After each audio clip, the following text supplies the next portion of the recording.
Hey everyone, Sammy here from the Black Room. I hope you had a nice day today and a good start to your week. I wanted to do a slightly different kind of video for you today. I wanted to share with you my watch list for tomorrow and show you what I'll be watching tomorrow morning at the Open. First off, I'd like to go over my daily watches. These I'm actually going to be watching to play to play swing tomorrow. I only have a couple of longs and a dozen or so shorts. But the other thing I'd like to do is run a quick scan while I'm broadcasting and look up what is gapping in the after hours tonight.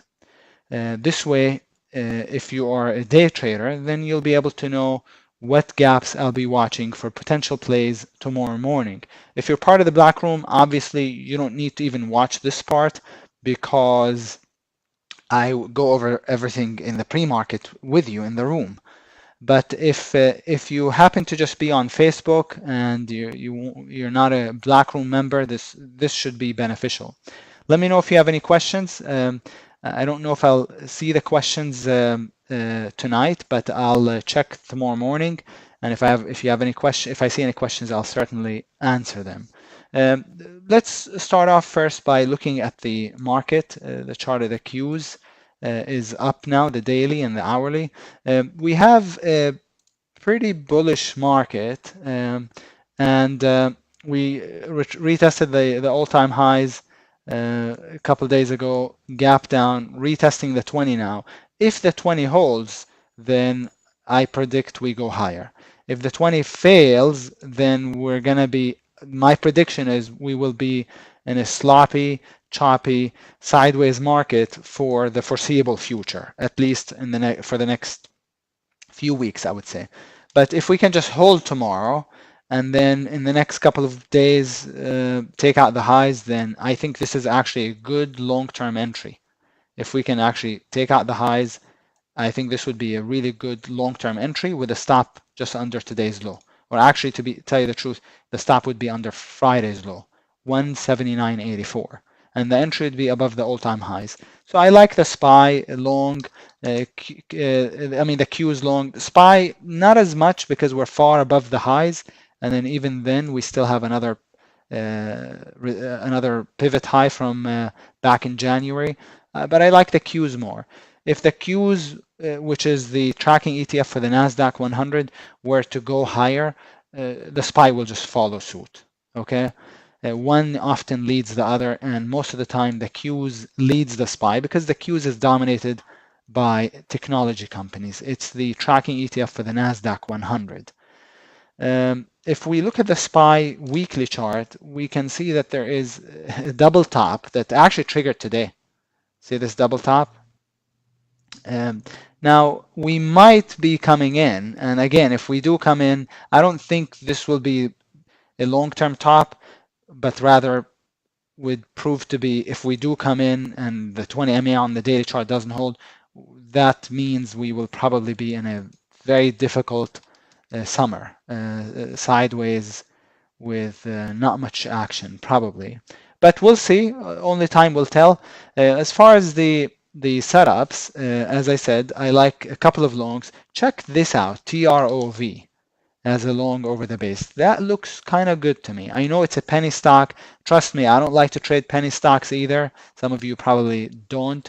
I don't either, but this just came up and I like it a lot over the base here with a stop under the base. So I like the TROV long.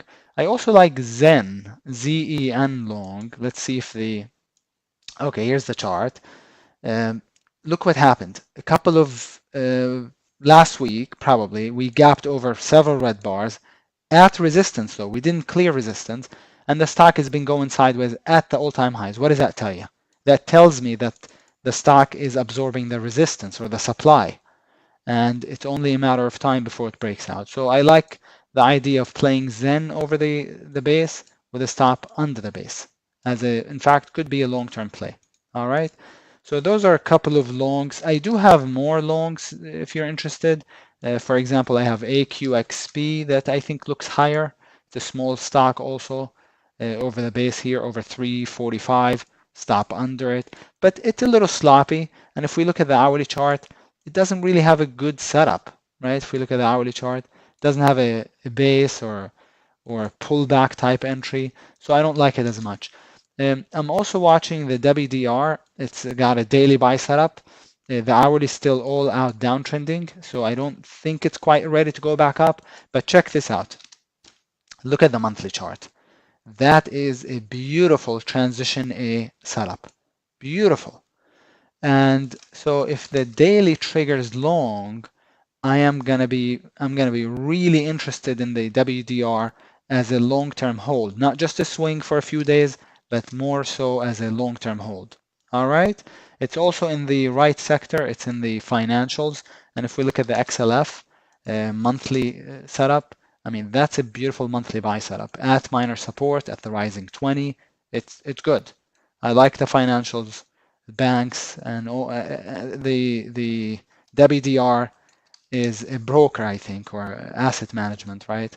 So I like the financials and anything in the financial sector long, with the right setup, of course. So here's a couple of longs, maybe four, AQ, XP, and there's plenty more, trust me. But some of them are I'd rather not talk about because they're really thin. Like the FLDM is also a good transition A on the monthly chart. What else? And IHD is a daily buy setup right off the 20 MA. But again, these are pretty thin. And IHD actually not thin at all. So that's not too bad. I prefer to mostly talk about focus on the first two. The other ones are not picture perfect. We have also some shorts that are setting up for tomorrow. Check out the WWE. I don't know how people watch this thing, but WWE wrestling, but it doesn't matter. The stock is done incredibly well the last 2 years. Actually, the last 12 months. Look at this move from 20 some dollars, $20 to $80, 400%. But can we say this is gone climactic? I think so. I think so. And the weekly, for the first time in several months, it's putting in a couple of red bars, possible top. So here's what I'd like to do. Going back to the daily chart now. I'd like to play it short under the base with a stop above the base. It's going to be a big stop, but if it works, I'm not going to be looking to cover it anytime soon. I'll be keeping it long as a long-term short. So I like the WWE as a long-term short. Notice I keep switching between daily, weekly, and monthly. I do have all three time frames open at the same time on my other platform, but I can only project one or two charts at a time. And because otherwise the chart would look really, really small and not really legible. So so I have to keep switching so I can look at the multiple time frames, daily, weekly, monthly, and I use the hourly chart for entries, but the daily for locating the pattern, and the weekly and the monthly, I just want to make sure that they are in alignment with the daily. So WWE looks great. Trip looks like a good short to me. It's got a very nice daily sell setup with a breakout failure in the middle there. So here's the breakout failure. It's not a significant breakout failure, but it is a breakout failure. And then the short would be under the base with a stop above it. The problem with the trip, in my opinion, is the weekly chart. It's got a rising 20 MA that's not far below, meaning that should be the target. So if the target is here, let's just say, do we have enough reward to risk to play? That's the stop, and that's the risk, and that's the reward. So I don't know that we have enough reward to risk. That's the issue with the trip. Otherwise, it's a really, really pretty pattern. Fun is the same as the trip, except it's weaker. Notice it's in an all-out downtrend on the daily chart. Weekly is in an all-out downtrend, extended for sure, but in an all-out downtrend. So I like the fun. To tell you the truth, I don't like it as much as the trip because we have multiple red bars in a row to the entry. I prefer to to not have so many red bars to my entry, but the daily looks better than the trip. So I'm not going to play all 10 of these. I'm probably going to pick a few. I'm not going to tell you exactly which ones because this is what I do for, this is a service that I do for the Strategic Swing Trader members in the Strategic Swing Trader program newsletter. But these are some of the watches that I'll be considering picking from, right? These are the watches. CZR sell setup on the daily chart. Hourly looks pretty okay too. Short would be under the base, stop above it, and target perhaps the bottoming tail at 850 or so. So that's not too bad. ALGN is my nemesis because I tried the stock several times. I know for sure twice, and both times it was up a lot. The most recent time was right here, short. Now you might say, well, why did you do it short here? Well, because it was a climactic monthly, and the market I thought might be topping out. So here it is. I don't know if that was it. I think that was it, right here on the monthly chart. And on the daily, it dropped. I was up 30 some dollars, and I didn't have a lot of size, but I had 150 shares.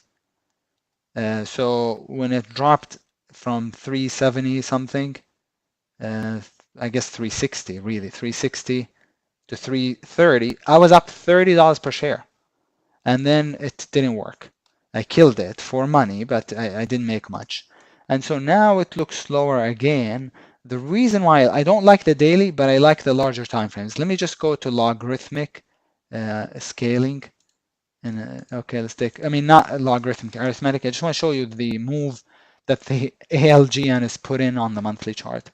I mean, that is one crazy move. One crazy move. I'd like to catch it at the top if possible. Tomorrow we have a sell setup, but it's a tough sell setup because the stock is going sideways. I like to do sell setups that are in a downtrend or try and get it at the top, which I'm not in it anymore, so that's not the top. So that's the issue. This is the other time that I actually played the ALG on short. I was up 6,000 bucks right here short, and I expected, so there's the base breakdown. What a beauty, right? So clean, so beautiful. But I thought it would at least fill the gap and get down to there. It didn't, and went back up, and I had to get out of it. So like I said, this stock has been my nemesis. Not that I lost so much on it, but it's just that I was up both times, a good amount of money, and then ended up giving it back, most of it at least. CCRN is a daily sell setup. Let's go ahead and take a look at the hourly chart. Hourly is pretty strong. I like to wait usually for the 20 MA to curl on the hourly chart and then for the stock to break under it. So that's what I do when I'm playing swing. But that's not bad because we have kind of a buy setup failure here. Buy setup, and the buy setup is going to be failing if the stock triggers. It'll fail. It'll have failed. So entry and stop. So that's not too bad either.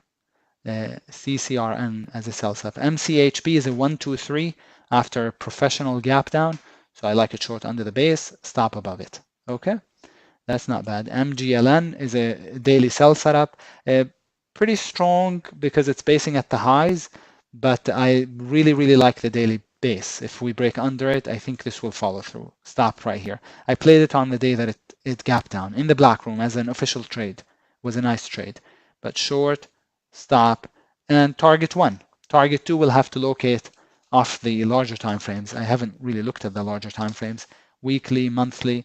Well, it's, we have support, but it can come in to 65, I would say. So that would be kind of target 2 area. Doesn't have a specific target on the off the monthly chart. On the daily, we know exactly where the target is, around 71.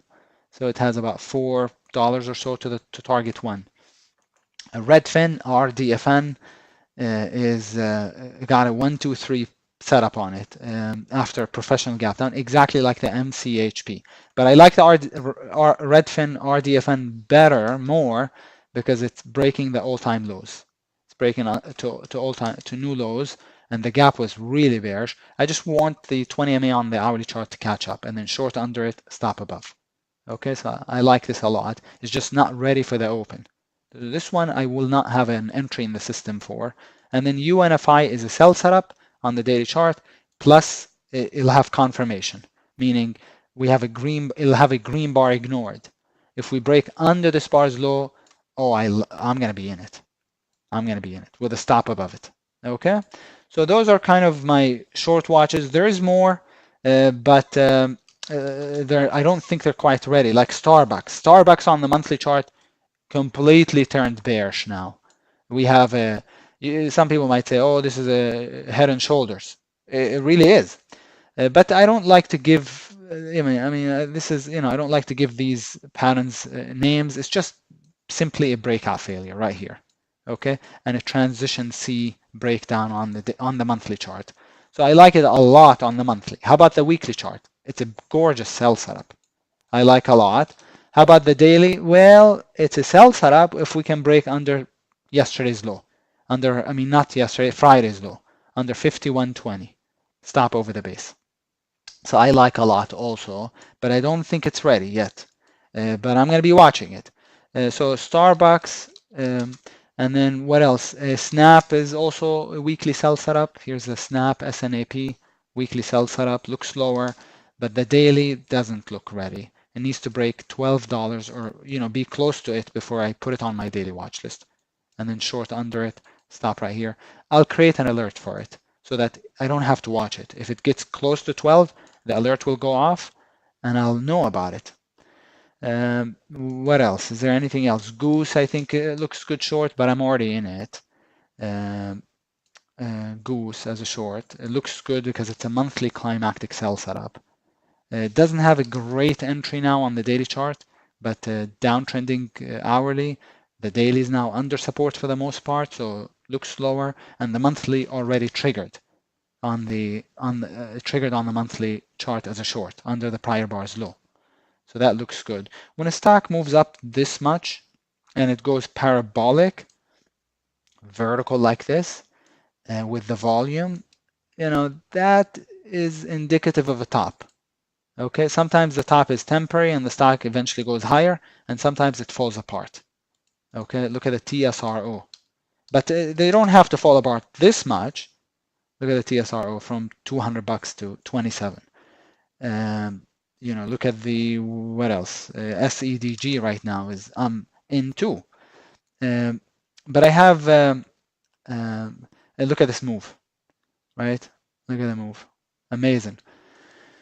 I have a couple of different accounts when it comes to swing trading. One I use for earnings and one I use for actual swings, not just earnings. The Goose, I didn't have it as a swing. I missed out on it, but then I played it as an earnings play and I kept it. So this is actually in my earnings account. Again, I have just a couple of separate accounts just to stay organized. Okay, let me run the scan real quick and see what's gapping in the after hours. 1 second, please.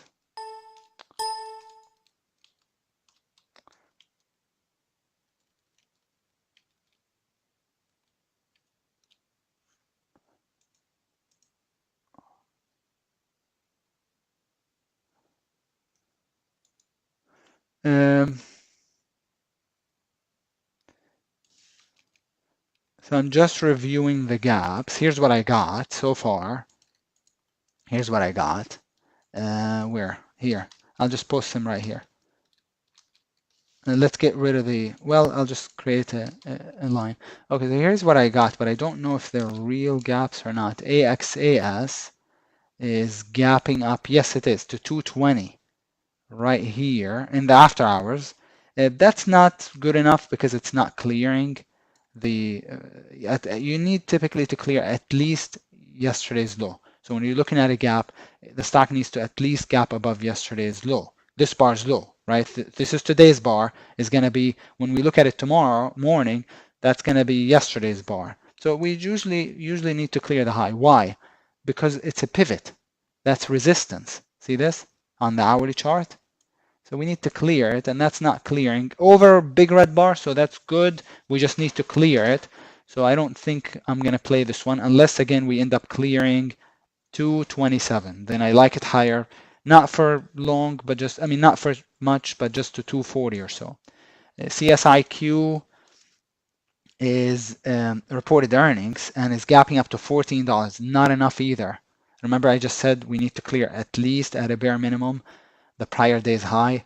And so it's in the after hours at the moment, it's trading at $14. That's not enough.